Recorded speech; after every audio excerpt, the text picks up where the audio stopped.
Bianca lives in a luxury villa in Malibu, a world made of gleaming glass walls, designer clothes, and poses perfected for the camera. Her mother, Silvia Martini, is a world-famous influencer, a fashion entrepreneur obsessed with her own image. For her, appearances are everything, and her daughter must be the flawless reflection of her brand. Bianca grew up under the spotlight, forced into a strict routine of makeup sessions, extreme diets, and posture lessons. Every morning, Silvia inspects her daughter's skin, weight, and outfit with a critical eye. Every mistake, every small imperfection is met with a grimace and a venomous remark. "You're my daughter. You can't afford to be ordinary." But Bianca feels suffocated. She's never been free to choose what to wear, what to eat, or even what to post online. Her mother controls her social media, deciding what to show and what to hide. Bianca is nothing more than a perfect avatar for the public, a doll in the hands of a woman obsessed with success. The only moments when Bianca feels like herself are at night, when she hides in her room and scribbles on the walls. She draws raw faces, imperfect bodies, eyes filled with sadness. It's the only way she can release her frustration. But one day, her mother finds the drawings. "What is this garbage?" she snaps, tearing the papers and throwing them in the trash. "If you want to paint, do it on a canvas and sell it. If you can't monetize something, it's worthless." Bianca wants to scream, to fight back, but her body stays still. She knows it's useless. Her mother is always right, always has the last word. One morning, while Silvia scrolls through her phone, she notices something disturbing. A post from Bianca has more engagement than hers. It's a simple photo, Bianca without makeup, looking tired, with a short caption. "I wish I could wake up and not have to be someone else." The comments explode. "Finally, a real picture. You're beautiful like this, not how they want you to be. The daughter has more personality than the mother." Silvia feels the blood boiling in her veins.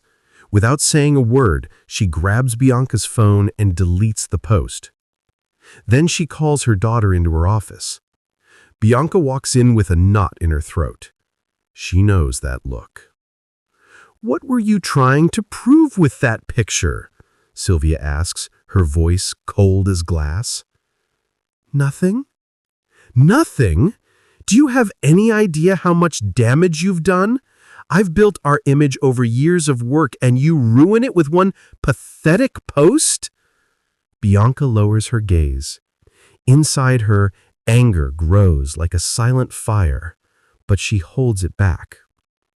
"Listen to me carefully," Silvia continues, stepping closer. "You are my daughter, and I don't want any more stunts like this. From now on, every post goes through me. If you want a phone, you'll use it for what I tell you."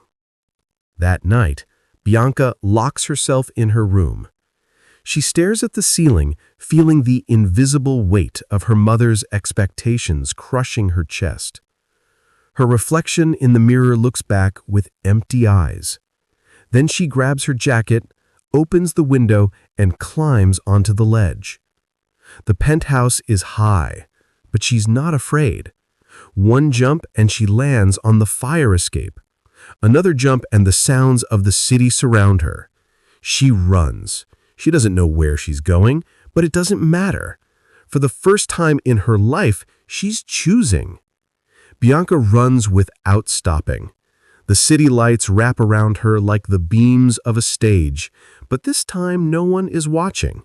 No cameras, no filters, just her and the frantic rhythm of her heart. She doesn't know where she's headed, she only knows she can't go back. After hours of walking, her legs start to give out. She's far from the skyscrapers, the luxury boutiques, and the fancy restaurants. The neighborhood is different. Faded murals cover the crumbling walls, and the music of street performers echoes through the empty streets. She stops under the dim glow of a streetlight and slides down against a wall. She's cold. She's hungry. And for the first time in her life, she's completely alone. Bianca wakes up to the sound of footsteps. A boy with messy, curly hair and a worn-out hoodie is watching her curiously. "Hey there, you lost?" Bianca wants to answer, but her throat is dry. The boy rummages through his backpack and hands her a bottle of water. She drinks greedily. "I follow you on Instagram," he says, sitting beside her. "You left Malibu, huh? Rich, perfect people like you don't usually come around here." Bianca feels the sting of judgment, but doesn't have the strength to reply. "I'm Nico," the boy says. "Come on, I've got a better place than this sidewalk." She hesitates, then follows him. Nico leads her to an old warehouse-turned-community center. The walls are covered in graffiti, old couches scattered around, and the air smells of fresh paint and spicy food. A group of young people glance her way. "Who's the princess?" asks a girl with a buzz cut, sitting on a wooden crate. "Her name is Bianca. Found her on the street." The looks shift, some suspicious, others amused. "Well, Bianca," says a girl with a red scarf around her neck, "welcome to Ribelle Home." Bianca learns that the center is run by 7 young people, each with a different story, a hard past, and a unique talent. Nico, the street artist, is the most charismatic. He uses street art to tell stories of injustice and resistance. Leah, the street musician, is a former conservatory student who left everything to play freely. Sam, the hacker, is a tech genius who's exposed corporate scandals. Dario, the breakdancer, grew up in a violent home and found escape through movement. Zoe, the poet, writes rebellious verses she reads in public squares. Maya, the documentarian, captures truth that mainstream media censors. Omar, the cook, prepares meals for the homeless and anyone who needs a warm plate. At first, Bianca feels out of place. She knows nothing about their struggles or their fears. But when she shares her story, everyone falls silent. "Your mom's worse than any corrupt system," Sam says. "She turned you into a product." "I don't want to be a product," Bianca whispers. "Then stay," Nico smiles. "We'll teach you how to be free." Days pass, and Bianca begins to discover a new world. She helps Omar distribute food to the homeless, learns to play guitar from Leah, and watches Dario dance on the streets. But it's with Nico that she truly finds her voice. "Come with me," he says one night. He leads her to a concrete wall covered in graffiti. He hands her a spray can and says, "Show me what's inside you." Bianca hesitates, then starts to paint. Her first mural is a girl behind a glass wall, her face hidden behind a mask. When she finishes, Nico looks at her in awe. "You're not your mother's shadow," he says. "You're an artist." For the first time, Bianca feels alive. Her murals start attracting attention. Independent journalists write about the mysterious artist who paints the prison of appearances. A video by Maya showing Bianca painting live goes viral. But success comes at a price. Sylvia finds out where her daughter is.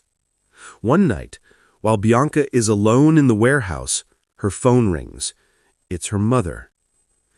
"Bianca."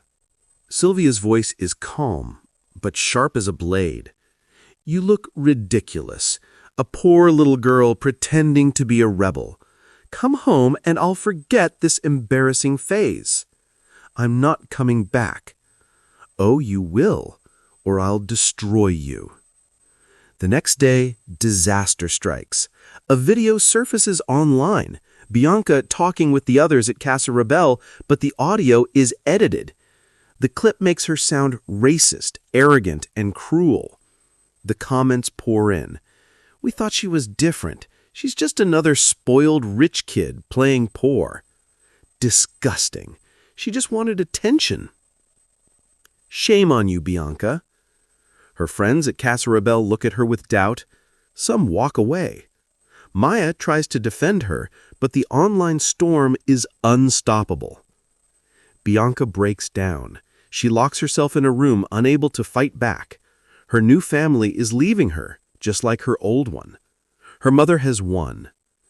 Days pass in silence until Maya shakes her awake. "Your mom faked that video. We know. But if you don't fight back, she really wins." "What can I do?" Bianca murmurs. "Show the truth." With Sam's help, they recover the original footage. Maya edits a documentary about media manipulation, Bianca's life, and her escape from the golden cage. The video goes live under a simple title, Bianca Martini, The Hidden Truth. Within hours, it explodes. Sylvia is exposed. Influencers and journalists start questioning her perfect image. The public, once blind, can finally see. But Bianca doesn't want revenge. She picks up a spray can and paints her final mural, a woman breaking free from a shattered mirror. Maya's video keeps spreading. Bianca Martini's story, the girl who defied her mother to find her own identity, is everywhere. Talk shows, independent outlets, even influencers who once idolized Sylvia are now turning their backs. The empire of lies is collapsing. Bianca watches from afar, inside Ribelle home. She doesn't feel joy or triumph, just a quiet emptiness. "You won," says Nico beside her, with a smile. "It wasn't a competition," she sighs. "I didn't want to destroy her. I just wanted to be free." Sylvia, used to controlling every narrative, is now losing it all. Sponsors cut ties, brands withdraw contracts. Her flawless image cracks more each day. In a final, desperate move, she holds a press conference. Dressed simply, her face tired, she says, "My daughter was manipulated. She was used by people who wanted to destroy our family." But this time, no one believes her. Reporters press harder. Someone brings up the fake video, showing proof of its manipulation. For the first time, Sylvia has no answer. As the world watches her mother's fall, Bianca realizes there's one thing left to do. She doesn't want her story to be just another scandal. She wants to speak. She climbs to the roof of Ribelle home with Maya and the others. With the sky above and the city below, she starts a live stream. "My name is Bianca Martini, and this is my story." She speaks without filters. She tells of her golden prison, her escape, the people who helped her find freedom. She speaks of her mother too, not to destroy her, but to show how even the perfect can be broken and lost.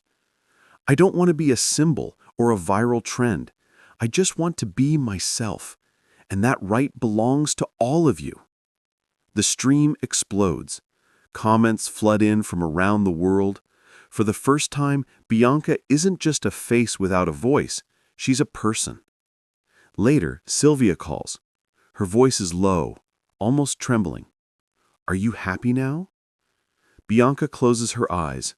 There's no anger anymore. "Mom, I didn't want to destroy you. I just wanted to live." Silence. Then a sigh. "You've always been stubborn.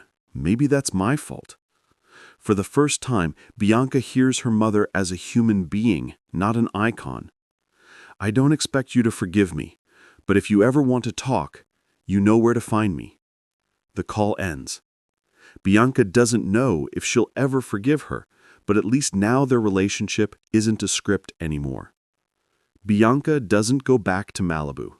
She stays with the rebels, not as a guest, but as one of them. She paints, she creates, she helps. She starts a project to teach art to street kids. One night, while painting a mural beside Nico, he looks at her with a grin.